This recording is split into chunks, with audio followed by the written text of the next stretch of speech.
તરફ કચ્છના અબડાસા તેરા નેત્રા માર્ગ બંધ થયો છે। લાખણીયા પાસે નદીના પાણી માર્ગ પર ફરી વળ્યા હતા। પુલનું કામ ચાલુ હોવાથી ડાયવર્ઝન પાણીમાં ધોવાયો હતો। દર ચોમાસે નદીના પાણી આ માર્ગ પર ફરી વળે છે। ચોમાસામાં મહત્વનો ધોરીમાર્ગ જ બંધ થઈ જાય છે। કચ્છના તેરા નેત્રા માર્ગ આખો બંધ થયો છે। અબડાસાના લાખણીયા પાસે નદીના જે પાણી છે તે માર્ગ પર ફરી વળ્યા છે।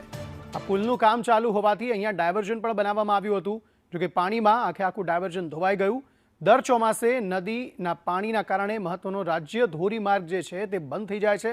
સ્થાનિકોએ વારંવાર આ મામલે રજૂઆત કરી છે, પરંતુ કોઈ નિરાકરણ આવતું નથી। ગત રાત્રે આ વિસ્તારમાં ભારે વરસાદ વરસ્યો હતો, જેના પગલે આ સ્થિતિનું નિર્માણ થયું હતું।